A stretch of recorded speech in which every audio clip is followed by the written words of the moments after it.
Assalamualaikum warahmatullahi wabarakatuh. Nama saya Miftaul Fala Siregar dari Piat 4 semester 7.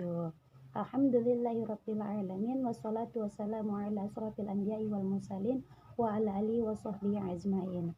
Pertama-tama puji dan syukur marilah kita ucapkan kehadirat Allah Subhanahu wa taala karena berkat rahmat beliaulah kita dapat tetap melakukan perkuliahan ini walaupun secara daring.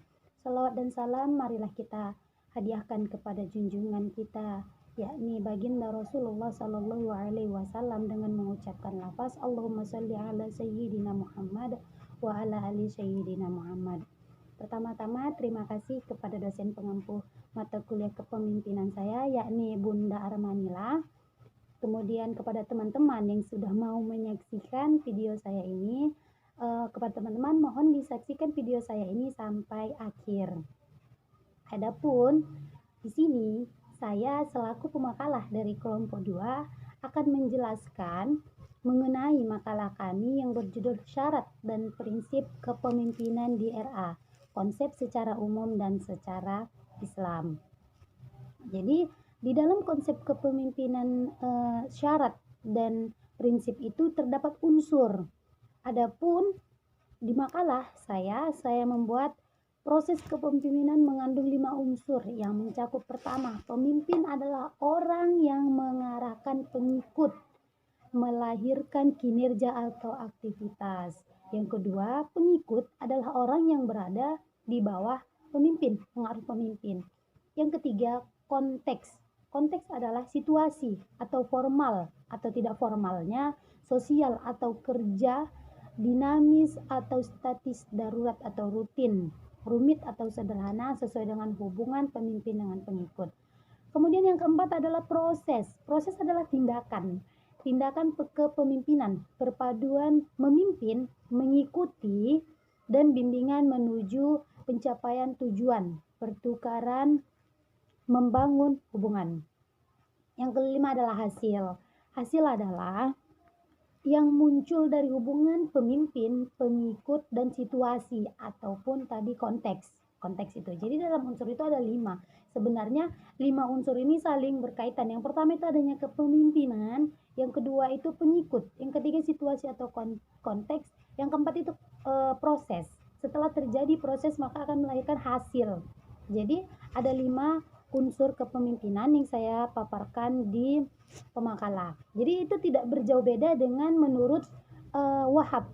Menurut Wahab, unsur-unsur utama sebagai esensi kepemimpinan adalah sebagai berikut. Yang pertama itu unsur kepemimpinan atau orang yang mempengaruhi. Yang kedua, unsur orang yang dipimpin atau pihak yang dipengaruhi. Yang ketiga, unsur interaksi atau kegiatan.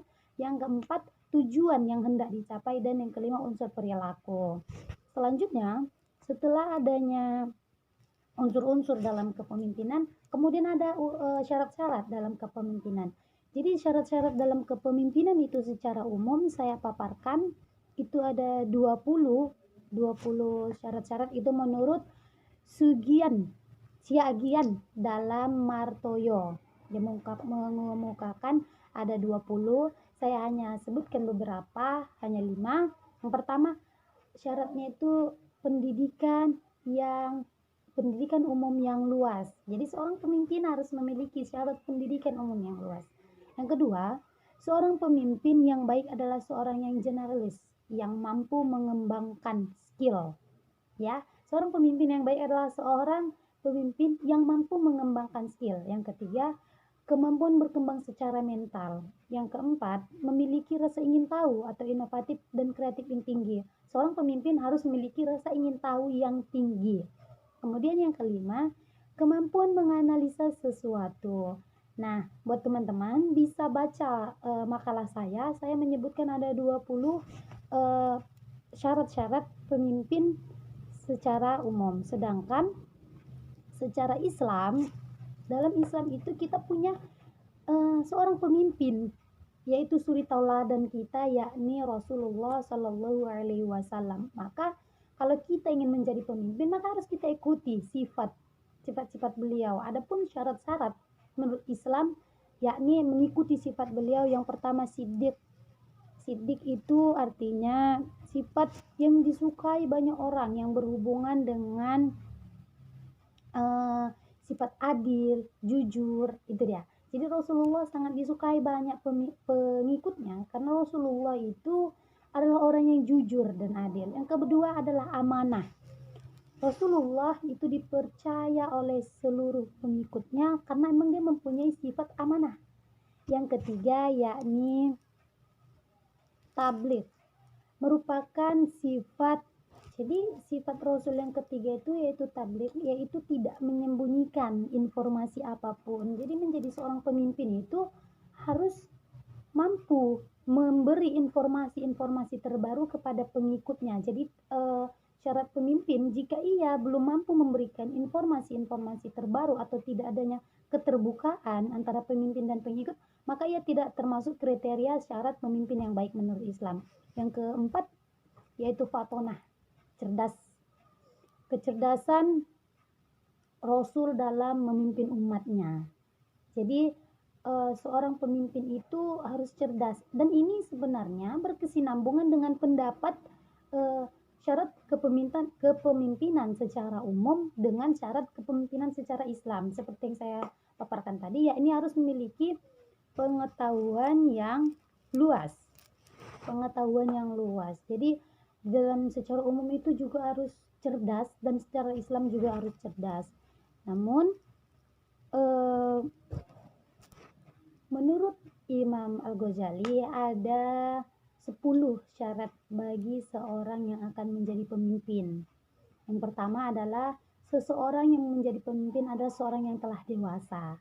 Yang kedua adalah yang memiliki akal sehat. Yang ketiga adalah seseorang yang merdeka. Yang keempat adalah seseorang pemimpin haruslah berjenis kelamin laki-laki. Jadi menurut pandangan Islam itu alangkah lebih baiknya pemimpin itu laki-laki, dan memang pemimpin adalah seorang laki-laki. Pemimpin rumah tangga adalah seorang laki-laki. Pemimpin tidak jauh saja ya, presiden kita juga adalah seorang laki-laki. Jadi pemimpin itu alangkah baiknya berjenis kelamin laki-laki. Yang kelima, keturunan Quraisy. Pada masa itu syarat-syarat menjadi seorang pemimpin adalah keturunan Quraisy, karena ini kan secara Islam. Yang keenam, mempunyai pendengaran dan penglihatan yang sehat. Jadi pemimpin itu harus memiliki pendengaran dan penglihatan yang sehat. Misalnya saja ketika pemimpin memiliki pendengaran dan penglihatan yang bermasalah, bagaimana pemimpin bisa mendengarkan aspirasi?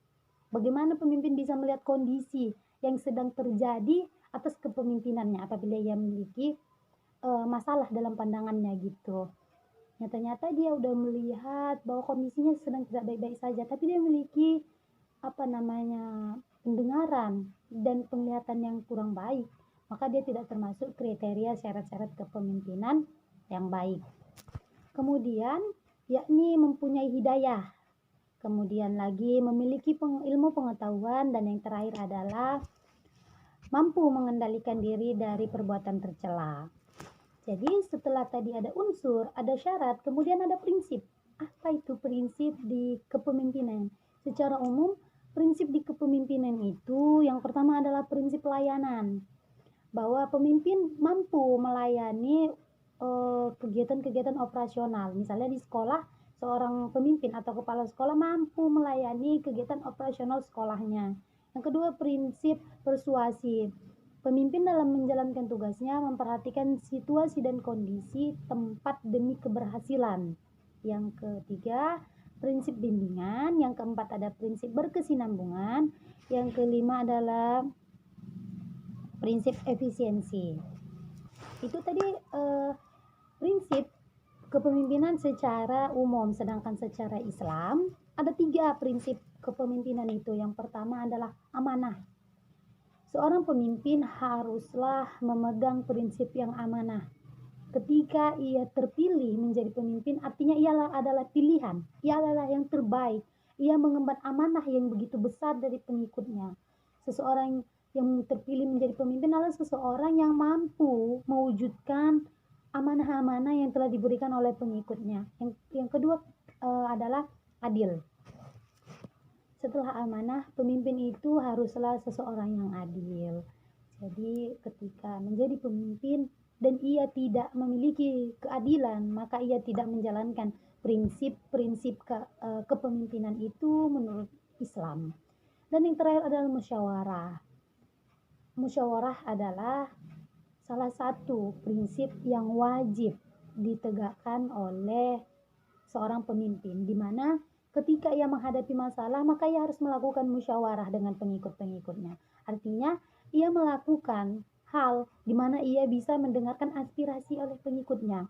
Dia tidak mengambil keputusan secara sepihak dan tidak melanggar aturan-aturan yang ada gitu. Jadi dalam Islam itu menyarankan seorang pemimpin itu haruslah mampu memegang 3 prinsip. Yang pertama itu adalah amanah, yang kedua itu adalah adil, dan yang ketiga adalah musyawarah.